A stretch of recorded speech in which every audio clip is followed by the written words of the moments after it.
Previously on BashBots, Polis, Spin-Off, Sea Devil and Clank Over Heaven all advanced to the round of 16.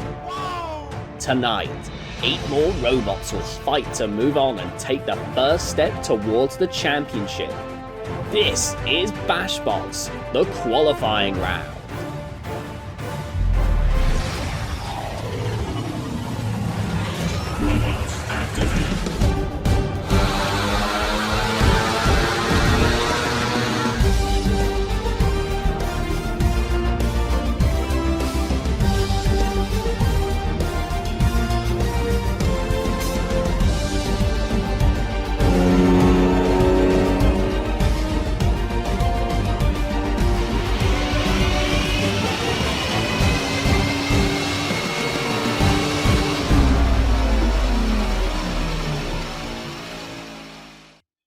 Hello everyone and welcome back to BashBots. I am your host, the Dominus Ignis, and tonight we are gearing up for the second night of the qualifying round. Previously we saw 4 teams advance to the round of 16 and 4 get sent to the wildcard rumbles. Tonight we will see 8 more teams battle to raise the giant wrench as the BashBots 2020 champion. Let's take a look at the fights tonight. Kicking off the night, we will see last year's quarter-finalist Cosmo take on the BashBots rookies of Panther. After that, the RA2 legend Ursula will be taking on Joya, one of the drivers from Connection in Season 1. The third fight of the night will see Hondatron V2 taking on Type 18, who has made a name for himself in other tournaments. Finishing off the night, we will see Micronic take on the oldest robot in the competition, Thunderwave, from the builder of Deathstalker, dating all the way back to 2015 where it fought in Gary's Wars Series 2. It's time for our first fight of the night, where Cosmo and Panther will battle it out. Let's hear what the builders had to say about their robots. Okay, so Cosmo had a bit of an upgrade on the spinner. Not much, but it's a little more powerful. Last season I kind of fell short in a controversial judge's decision, but I was pretty much set up to win from the get-go. This time it's not going to be any different, except this time I actually will win. Panther is a tank-inspired design. The little kick, got the double spinner, which I'm hoping for like massive damage. It does have some different configurations. I got like a lifter version, but that's not the main. On one side, it's a robot that exhausted me of space punch during its incredible run to the top 8. From Business Cat, it's Cosmo. This robot may not look too different from last time, but it's had some major internal overhauls and looks to be just as strong of a contender as it always was. Meanwhile, longtime builder KO turns their attention to BashBots with its powerful looking spinner in Panther. While the weapon certainly looks strong, we have been told that it's prone to some crazy gyro, which could certainly spell doom. Between the pedigree of these 2 robots, one thing's for sure, whoever wins these fights is gonna be one to watch. Ladies and gentlemen, are you ready? It's robot fighting time! Let's bring out the bots. In the red square, from the USA, its builder only knows one color. It's Cosmo! And returning from the previous season, here's Cosmo, a big vertical spinner that did make it to the top 8 last time. Very respectable indeed, as we can see with its spinner power on display right there. Probably the favourite for this one. In the blue square, from Wales, clearly trying to start World War II and a half, it's Panther! Now, making its way out to the happy and excited crowd is Panther, a machine with 2 vertical bar spinners. It's got potentially damaging weaponry, but also strong defense. Its mobility is apparently its weak point, but this looks like a very interesting prospect all round here. For the strategy, I'll probably just use my big forky wedge and, get right under him and throw him in the air. Break a lot of pieces off. It doesn't look very durable. My first opponent, Business Cat. Not a lot of strategy here. We're both similar looking robots. So, I'm going to go with the double spinner. So I'm hoping to just keep my friend facing towards him and just inflict damage.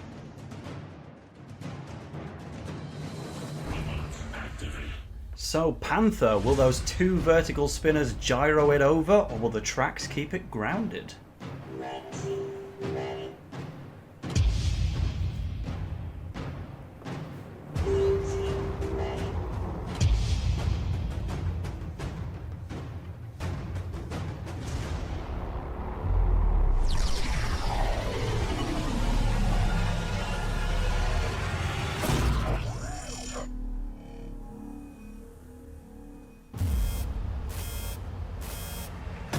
Well, Panther, something different. Cosmo, more of the same, and certainly more of the same of those type of hits that it produced here and there last season as well, as it looks to get an early upper hand, and there's the gyro over already. Oh no, Panther.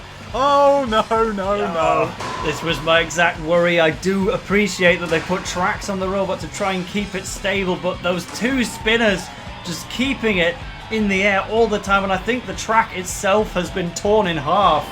As we see now, only one of the pods is still there, and that's going to make mobility even worse for this twin bar spinner, but they have got a rear shot on Cosmo there, doing quite a lot of damage actually as they throw it into the grinder. And near the out of the arena zone.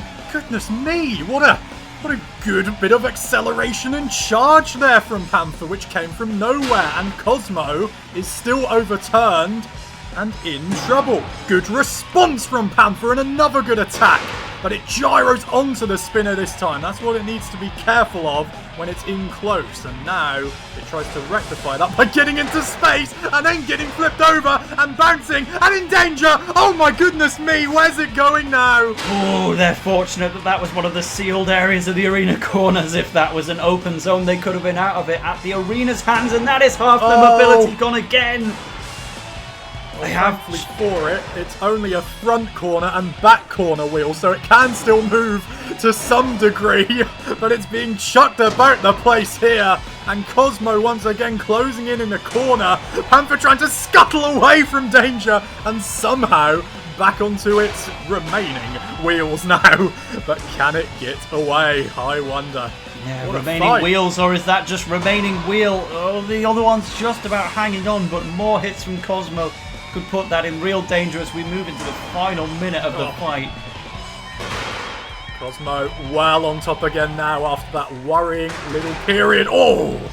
Big slam against the wall there. And Cosmo still driving at those flanks and now flicking. Oh! And Panther. That's Oh, a change of decent pace, little though. jab. We've seen throughout Whoa! almost the entire match that Cosmo has had the lower ground clearance and the better stability, but all of a sudden, I think that wedge must have taken some damage because Panther is reliably sneaking under it here, and they do more damage on an inverted Cosmo. Yeah, well, Panther, when it is grounded and when it is balanced and composed, it does have good attacks and it has had good periods in this fight. But sadly, it's also done what it's doing right now. Get yourself back over, man! Oh, they're in a real tough spot. They've got to hang on for the bell here, or they could end up out of the arena. They bounce back goodness in. me! Oh, by the skin of their teeth, Panther remains in the battle box and remains in the fight with a chance of winning this judge's decision. What a brilliant fight that was. Brutal. And we see here, straight out of the gate, what was formerly a tracked robot was forced to just use the remnants of its drive system as wheels, as part of it is torn away immediately. Cosmo also throwing Panther into the corners. They pretty much had a nosy at every corner of the arena, but managed to stay in. The judges' results are in. The winner, by unanimous decision, is Cosmo! And on that judge's decision, Cosmo moves on and Panther will have to fight again. It's time for the second fight of the night between Ursula and Joya, so let's take a look at what the builders had to say. So Ursula is a tri-bar spinner inspired by the Son of Waiachi team, and the concept behind it was originally simplicity, and simplicity has gotten it quite far. It's won a few championships, it's won Orcs Wars Series 2, it's kind of a robot to be feared, and that's kind of a scary thing in this competition, because it's not really about winning for me, it's about upholding reputation. Alright, so my robot is Joyer. It has 2 flipping arms that individually are not very strong, but together make a very high-powered flip. So I can use that to my advantage to either flip someone over very high in the air or very low in the air, depending on what flipper I use or flippers in tandem I use. With Connection, I only won 1 fight in a very close decision. This year, I'm hoping to go much further. My goal is to at least make the top 8. Next up, we have an Atlantic struggle. And why do I mention the ocean? Because we only have the Wicked Witch of the 7 Season 1 corner today.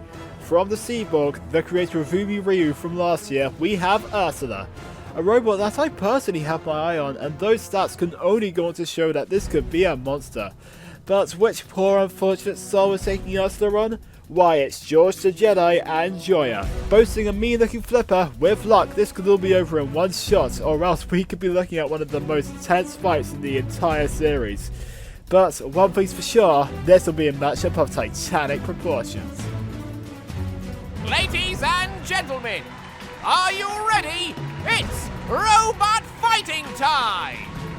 In the red square, from England, we're not going to get sued for this at all, it's Ursula! In the blue square, from the USA, it looks like it'd be good at soccer, it's Joyer!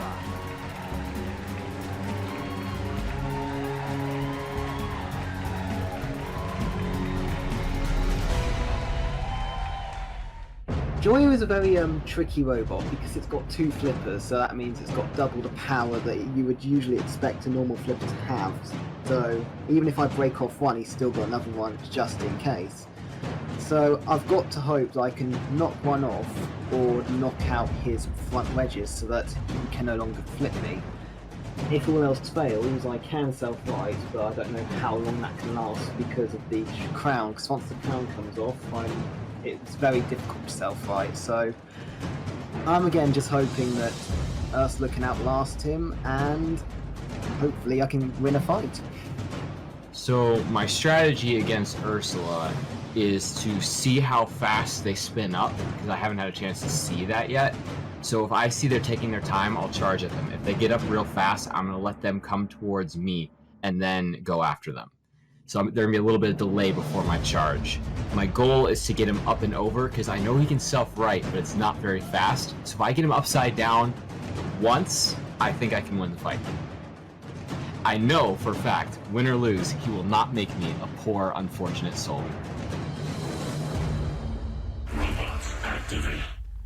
Two new robots from 2 experienced teams, both in competing in BashBots and in talking. Brilliant little intro there. But the Connection and Umi Ryu teams represented.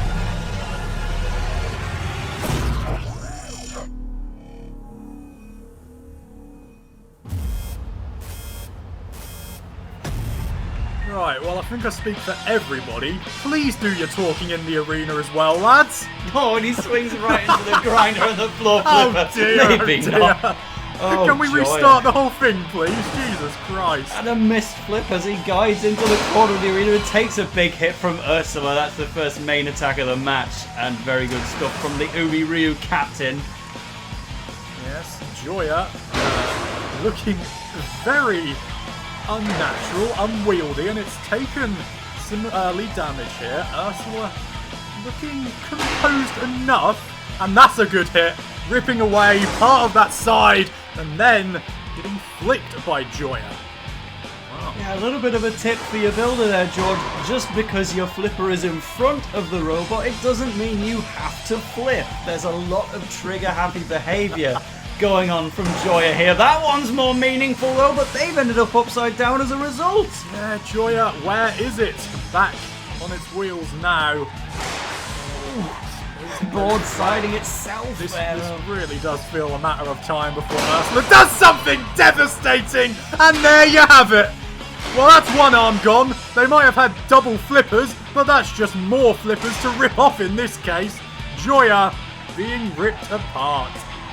As soon as they lost that flipper though, all of a sudden the wedge became a lot more effective, slipping right underneath Ursula, but swinging again the full body weight into that spinner of Ursula, and the backside is exposed, and there goes the wheel, but... Ooh, that could have been a change of pace. Very, very curious about this. There's the trigger-happy Joya again. Ursula with a okay hit on the side. That's a bit better. Whoa, goodness me, what's happened there?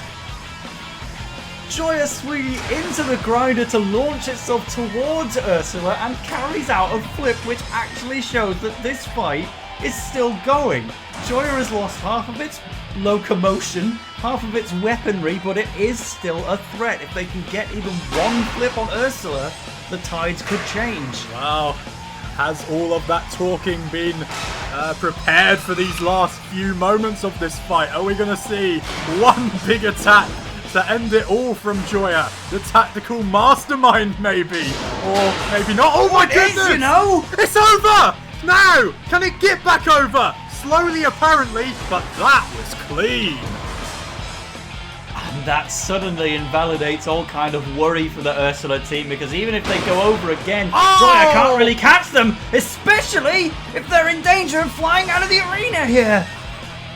What a bizarre and brutal and incompetent and incredible fight with that, and that just sums it all up.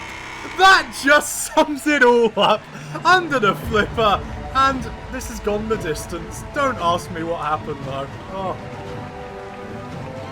Well, there we go. So we will be sending this to a judge's decision. I think control, there's only one way you can go. Damage, there's only one way you can go. But there was certainly a lot of aggression from Joya. I will give them credit on that one. Ursula looking the favourite to take this one, but there was that moment of danger. The judges' results are in. The winner, by unanimous decision, is Ursula! Winning by judges' decision, Ursula moves on to the round of 16 and Joya will have to fight in the wildcard rumbles. Next up, Type 18 and Hondatron will battle it out. Let's hear what the builders had to say about their robots. Well, Hondatron has had a massive redesign since the last season. I fixed its ground clearance problems, given it some amazing forks just to get under, because that was one of the problems with the original Hondatron, and just couldn't seem to get under anyone. I definitely think we're going to improve, maybe make it to the finals. East and West collide in this battle as BashBots' first ever Chinese competitor takes to the field. The vertical spinner of Type 18 arrives in the arena with promising stats from the mind of Moonset. With all stats having no more than 6 between the lowest and the highest, this is one beautifully well-rounded robot that we can't wait to see more of. But what we love even more? Redemption! Agent and Hondatron may have been booted out last time in the qualifiers with no win to its name, but it's back and it is ready to make a point. A fight with two builders with a lot to prove. I think just about anything could happen. Ladies and gentlemen, are you ready? It's robot fighting time! In the red square from China, there might be a robot here, we can't tell. Right, and if you spot it, it's Type 18!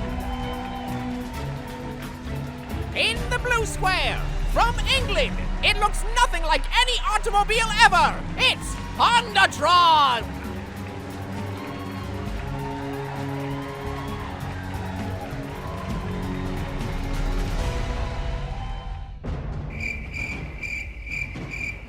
My strategy for this fight is, I've noticed the wheels are quite vulnerable on the back.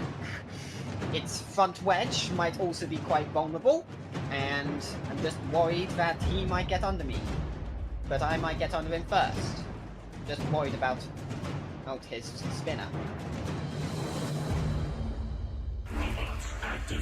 England versus China, spinner versus flipper, newcomer versus veteran, Hondatron versus Type 18.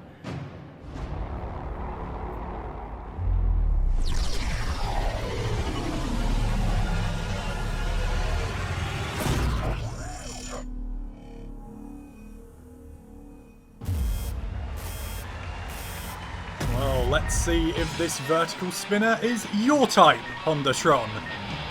Little early clicks from Yeah, gets the a hit Chinese. on the bonnet straight away. But not causing too much damage.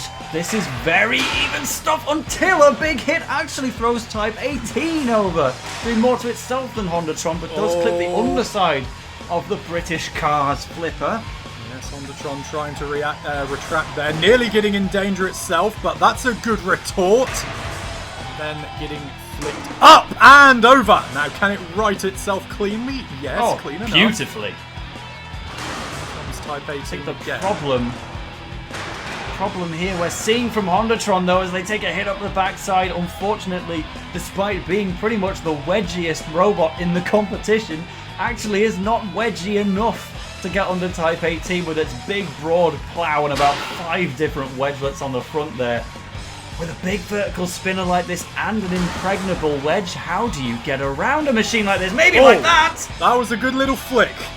Type 18 getting itself back over, but getting flicked again. This is much better from Hondatron, which in the past has also had issues with vertical spinners due to its wedge.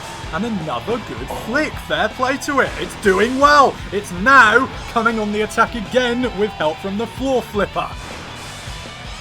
Yes, I think what we're seeing here is that Type 18 probably has the better weapon, but Hondatron, apart from right there, is demonstrating better driving, with even some tactical stops in the middle of the arena to let Type 18 ride up that wedge, but missing the opportunity there and gets a clip for it. Yeah, it's not the most fast-paced fight, but it's intriguing, it's balanced, it's even. Oh, but that's a good hit from Type 18. After all, this is no race car, this is no Subaru, you've got your Honda here.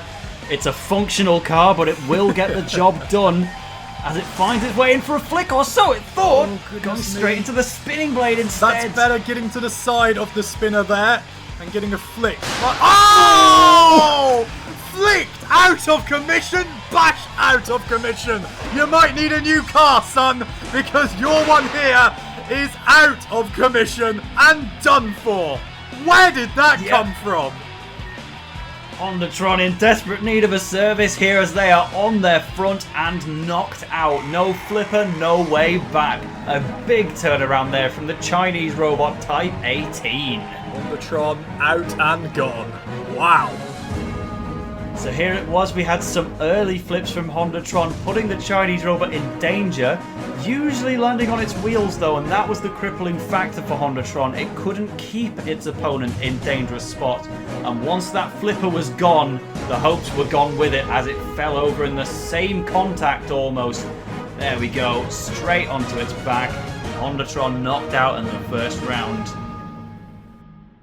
And winning by KO, Type 18 secures their spot in the round of 16, while Hondatron will once again be forced to go through the wildcard rumbles. It's time for the final fight of the night, where Thunderwave will take on Mygronic. Let's hear what the builders had to say about their robots and why this might be the year to win the championship.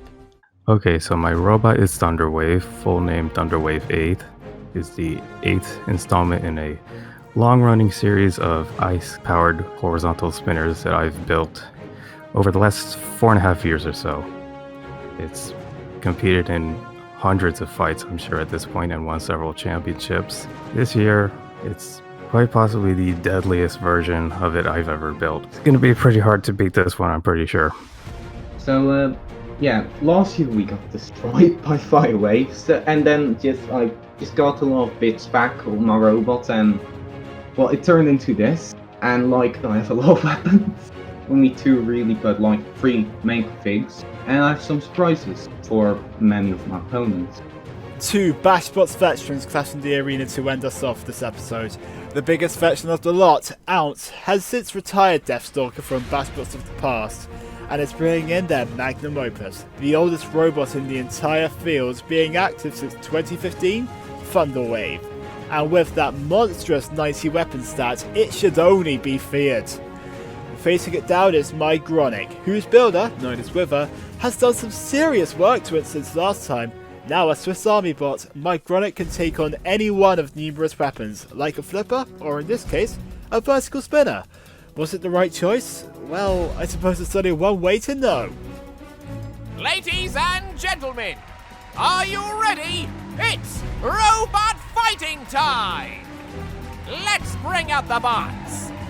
In the red square from the USA, new continents have been discovered on the planet since this was first built. It's Thunderwave!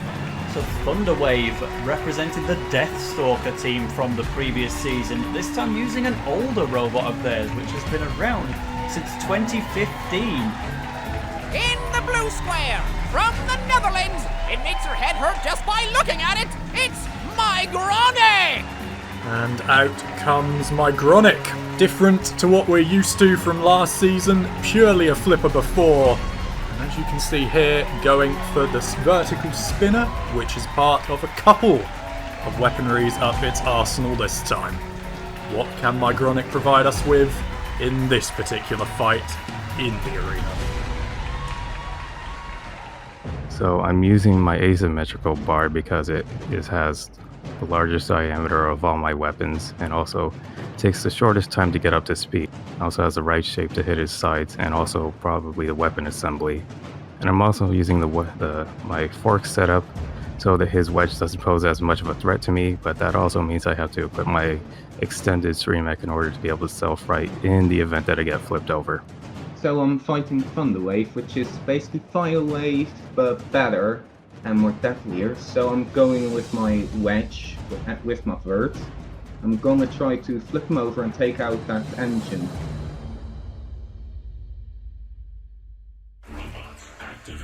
So Thunderwave, a complete departure from Deathstalker, putting the focus on competency and Mygronic on the flames.